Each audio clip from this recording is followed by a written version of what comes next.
Pinaupo lang siya ng kanyang ina rito para maghintay sa kanya. Ngunit hindi niya inakalang masasaksihan niya ang tagpo na magpapabago sa kanyang kapalaran. Dalawang mamahaling sasakyan ang nag-aagawan sa isang parking space. Sa sumunod na segundo, ang mayabang at mapang-apron driver ng pulang sasakyan ay agad na naglabas ng baseball bat at walang habas na pinagpapalo ang windshield ng itim na sasakyan. Ngunit hindi niya inaasahan ang susunod na mangyayari. Ang kalaban ay dalubhasa sa pagpuksa ng mga hambog. Dalawang putok lang. Bumagsak ang pulang driver. Pagkatapos ay lumapit pa at pinaputukan ulit.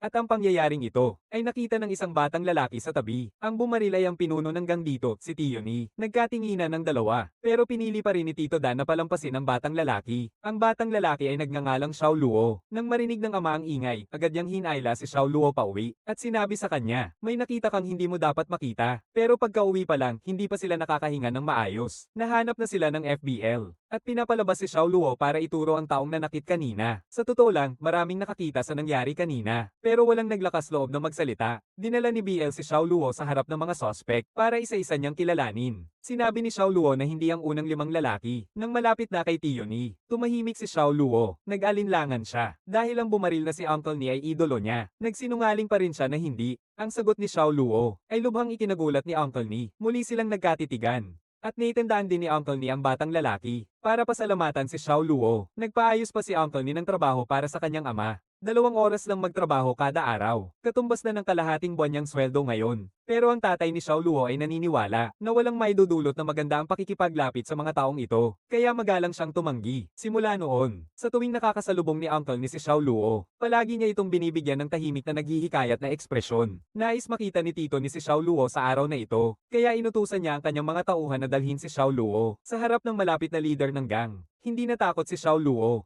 Sa halip, muli niyang binanggit ang peklat ni Tito Ni. Pwede ba akong magtanong? Sige lang.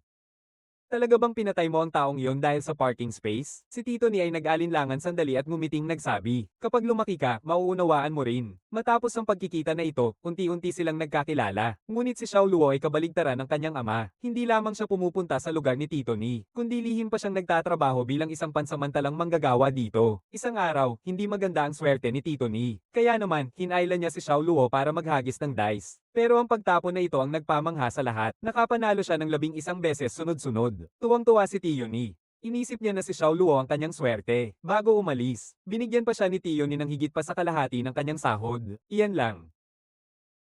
Mayroon pa. Binigyan din si Xiao Luo ng palayaw. Dahil lahat ng pumupunta rito ay may kanya-kanyang palayaw. Bibigyan kita ng mas maikling pangalan. Mula ngayon, ang palayaw mo ay si. Palayaw na si. Oo. Mula noon, itinuring na ni Uncle ni si Xiao Luo bilang sarili niyang anak at dahil kay Tito Ni na malaking puno, halata kay Xiao Luo na iba na ang estado niya ngayon. Dati kapag bumibili ng prutas, palagi silang nagtatago kasama ng mga kaibigan para kumuha. At ang matanda, bukod sa pagsigaw sa kanila, wala siyang ibang magawa. Pero ngayon, kapag nakikita ng matanda si Xiao Luo, hindi lang libre ang prutas, nakipaglapit pa. Simula ngayon, kumain ka lang ng prutas kahit anong gusto mo. Maglagay ka ng ulam. Basta sabihin mo lang kay Tito Ni ang ilang magagandang salita tungkol sa akin. Talagang iba ang matanda. At hindi sinabi ni Xiao Luo ang mga bagay na ito sa mga magulang niya. Pero hindi may tatago ang katotohanan. Natuklasan ng ama sa una ng anak niya. May tinatago palang $600 na pera. Nagulat ang ama dahil hindi niya kinikita ang ganito sa loob ng 6 na buwan. Matapos ang paulit-ulit na pagtatanong, sinabi na rin ng anak niyang si Xiao Luo ang katotohanan. Ang pera palang ito ay galing sa pagtulong niya sa leader ng gang. Galit na galit ang ama. Hinihila si Xiao Luo para magpumilit na pumasok sa mapanganib na lugar. At sa oras na ito, si boss ni ay nagkakape sa bilyaran. Direktang inihagis ng lalaki ang $600 sa mesa. At binalaan si Nina lumayo sa kanyang anak nang makita ito. Pinapante ni si Xiao Luo sa labas para maghintay. Pagkatapos ay sinabi sa lalaki, hindi niya tinuruan si Xiao Luo na gumawa ng masama. Sa halip, hinihikayat pa niya siyang mag-aral ng mabuti. Dahil lang sa sinabi mong hindi ako mapapahiram ng pera ng mga artista sa baseball card. Itinapon niya lahat ng baseball card na inipon niya sa loob ng maraming taon. Nakakatuwa ang batang ito. Pagkatapos, patuloy pa rin ang lalaki sa pagsisi kay Uncle Ni. Hindi sanay si Uncle Ni na ganituhan. Iniisip niyang hindi marunong tumano ng utang na loob ang ama ni Xiao Luo. Kaya nagpalitan sila ng salita. Halos magkasuntukan na ang dalawa. Gusto kitang sampalin. Hindi ako natatakot sa iyo.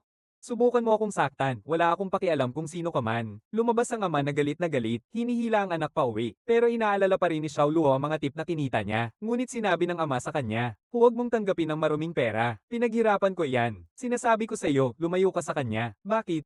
Lumayo ka sa kanya, makinig ka sa akin. Hindi mo ba ako naririnig? Tama ang sinabi ni Tiyuni, mga tanga ang mga nagtatrabaho. Tandaan mo, pumatay siya ng tao. Sinabi ng ama sa anak na nagtatrabaho siya araw-araw ng maaga at huli. Tiyak na hindi kaya ni Tito ni yon. Ang nagtatrabaho ang tunay na matapang, ang tatay mo ang tunay na matapang. Kung ganoon, bakit iginagalang siya ng lahat kapag nakikita nila si Tito ni? Hindi yun paggalang, natatakot sila sa kanya. Pagpapatuloy ng ama, kapag lumaki ka na, mauunawaan mo ang lahat, at si Xiao Luo ay napilitang tanggapin ang sinabi ng kanyang ama. Pero sa likod ng lahat, kapag may oras siya, palihim pa rin niyang pinupuntahan si Tioni. At sa ganito, mabilis na lumipas ang 10 taon. Si Xiao Luo ay naging binata na. Pero ang magulong lugar ay nakakaapekto sa paglaki ng mga bata. Pero si Xiao Luo, sa pagitan ng tinatawag na mabuti at masamang ama, ay hindi naman napariwara. Isang araw, isang itim na sasakyan ang dumaan sa harap nila, hindi na matiis na mga kaibigan. Yung itim na, multo, 2 beses ng pabalik-balik. Lolo, hindi ba natin sila dapat turuan ng leksyon? Ngunit sinabi ni Lolo na hindi naman sila ginugulo. Huwag na lang pansinin. Sa pagkakataong ito, nakita niya ang kanyang kaklase noong bata pa. Kaya agad niya itong tinawag. Dahil may utang itong 20 pesos sa kanya na 8 taon na. At palagi itong nagdadahilan para hindi makabayad. Ngayong araw, pagkababa niya ng bus,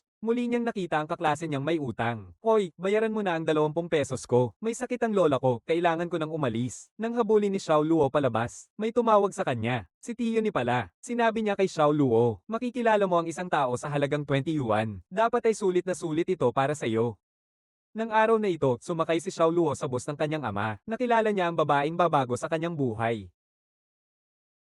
Dumaan lang naman sa harapan nila yung mga itim. Nag-init agad ang ulo ng ilang kabataan. 2 beses pa silang dumaan sa harapan ko. Hayaan mo na sila. Kinakampihan mo pa yung mga itim. Hindi napigilan ni Xiaopang ang sarili. Agad niyang hinarang ang itim na nakabisikleta. Nang makita ito ng mga kasama, sumugod na rin sila. Pero si Xiao Luo, naniniwala na. Ang ginagawa nila ay panloloko, kaya nagpanggap siyang aatake, para makatakas agad ang batang lalaking itim. Isang araw, pagsakay ni Xiao Luo sa bus ng kanyang ama, napansin niya ang isang babae sa loob, kahit na itim din ang babae. Pero naiintindihan ni Xiao Luo na siya na ang taong gusto niyang makasama habang buhay. Dapat sana sa susunod na istasyon na siya bababa, pero umabot pa siya ng 6 na istasyon.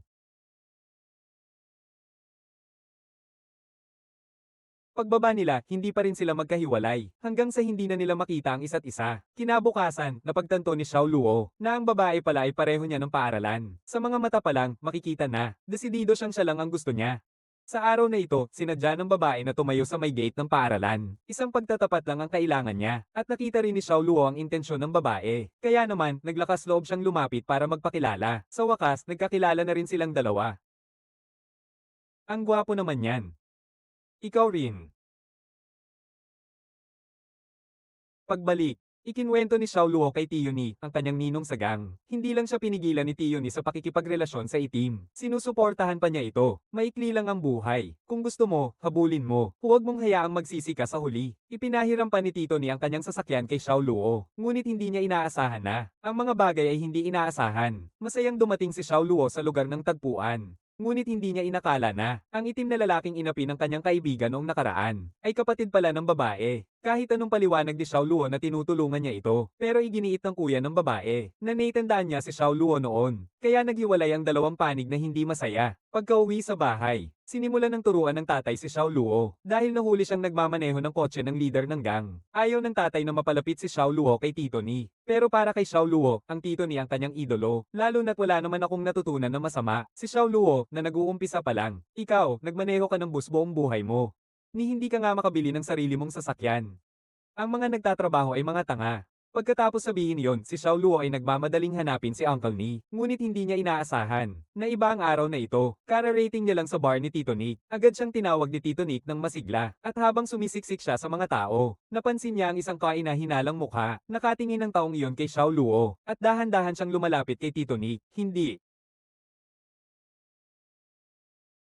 Ang pumatay pala ay ang anak ng driver 10 taon na ang nakalipas. Noong panahong iyon, dahil sa isang parking space, binaril ni Tito ni ang kanyang ama. Pagkalipas ng 10 taon, dumating ang anak para mag-higanti. Sa libing, isang matanda ang lumitaw sa likod ni Little Luo. Siya pala ang driver na nailigtas ni Tito ni noon. At sila ni Tito ni ay matalik ng magkaibigan. Ngunit si Little Luo ay labis na naguguluhan. Noon nga ba talaga ay dahil lang sa isang parking space? Hindi naman.